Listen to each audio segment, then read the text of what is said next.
미래를 미리 계산하지 마라. 남산 꼭대기에서 바라다 볼 때 수없이 널려있는 아파트들 중 정말 단 하나라도 내 것이 되는 일은 정말 영원히 불가능해 보였다.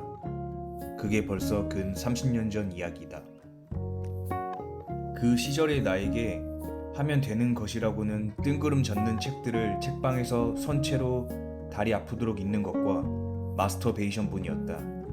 그나마 마스터베이션이라도 되었으니 다행이었는지는 모르겠지만 결국 절망감, 고독감, 외로움, 열등감, 상황 도피, 삶의 기준 상실, 그 모든 것들이 복합적으로 작용하여 자살을 생각하였고, 그것이 거듭 실패하자 이 족같은 세상에서 이왕 살아야 한다면 내 팔목에서 쏟아진 피보다 더 진하게 살아보자고 결심한다.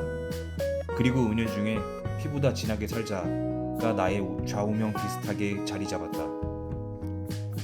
23살의 어느 우울한 봄날이었다.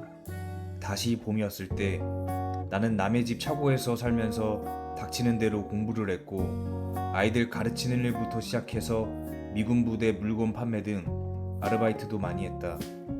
그리고 28살의 어느 여름날 나는 허름하지만 마당까지 있는 집과 자가용을 처음 샀다. 융자를 낀 것이었지만 어쨌든 그렇게나 불가능하게 여겼던 일이 이루어진 것이다.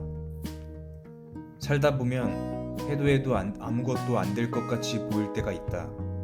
어떠한 대안도 보이지 않아 모든 것을 포기하고 싶은 절망적인 때가 있는 것이다.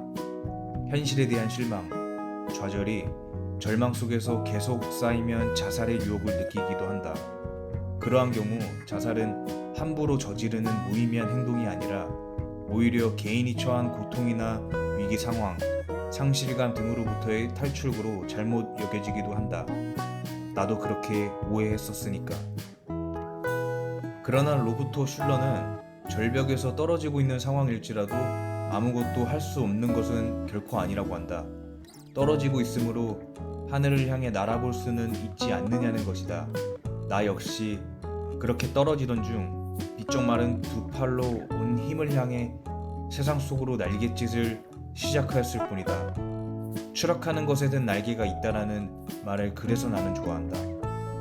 절망을 겪어보지 않은 사람은 그런 날갯짓을 할 줄 모른다. 다행스럽게도 절망의 골짜기에는 밑바닥이 없다. 아무리 깊이 떨어져도 우리를 산산조각으로 부서뜨릴 절망이란 이 세상에는 없다는 말이다. 우리를 파괴시키는 것은 우리 자신일 뿐이다. 우리는 왜 절망하는 것일까? 미래의 상황을 현재의 처지에 비추어 미리 계산하기 때문이다. 지금 인류대를 못 다닌다고 해서 10년 후에 성공하지 못할 것이라고, 지금의 빚을 5년 후에도 못 갚을 것이라고, 지금의 봉급으로는 평생 남들처럼 못 살 것이라고 미리 계산하여 체념한다. 지금 가난함으로 평생 가난하게 살 것이라고 미리 계산기를 두들겨대면서 미래의 절망적인 변호를 매기고 만다. 내가 그랬듯이 말이다. 하지만 지금 상황이 이러저러하므로 5년 후, 10년 후에도 이러저러할 것이기 희망이 없다고? 너무 계산이 빠른 것 아닌가? 점쟁이도 자기 미래는 모르는데 어떻게 감히 심의 영역인 미래를 스스로 투시하고 미리 계산할 수 있다는 말인가? 부자가 되려면 미래 방정식에 지금의 처지를 대입하면 절대 안 된다. 결코 그런 짓을 하지 말라. 트레인스포팅 게임처럼 우리에게 달려오는 삶의 번호는 아무도 모르기 때문이다. 옛날 춘추 전국시대의 중국에는 논두렁에서 군사를 일으켜 일약 군왕이 된 자가 있는가 하면 시장거리에서 춤추던 무희가 하루아침에 황후가 되는 일도 비일비재하였지 않은가. 노래 Don't Cry For Me 아르헨티나의 주인공 에바 페론 역시 술집 종업원에서 아르헨티나 대통령의 영부인이 되지 않았던가. 그렇게나 절망적이었던 내가 부자로 살 것이라고는 누구도 생각하지 못한 일이었다. 흔히 이야기하듯 사람 팔자 시간 문제이다. 그러므로 미래를 미리 계산하여 절망하는 어리석음을 버리고 그저 이 순간부터 당신의 미래 언젠가에 무슨 일인가가 새로 일어날 수 있도록 책을 읽고 지식을 축적하라. 절대로 내가 이걸 배워서 어디다 써먹겠어? 내가 이렇게 한다고 해서 무슨 소용이 있겠어? 하는 따위의 생각은 추호도 갖지 말라. 그건 역시 미래 방정식에 현재의 시간을 대입시키는 어리석은 짓이며 패자리들이 즐겨 사용하였던 핑계에 지나지 않는다.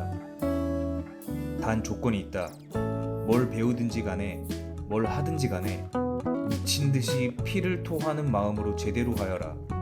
그렇게 할 때야 비로소 미래는 그 암흑의 빗장을 서서히 열어주기 시작할 것이며 조만간 그 빗장 너머에서 비치는 강렬한 태양빛 아래에서 당신은 감격의 눈물을 흘리게 될 것이다.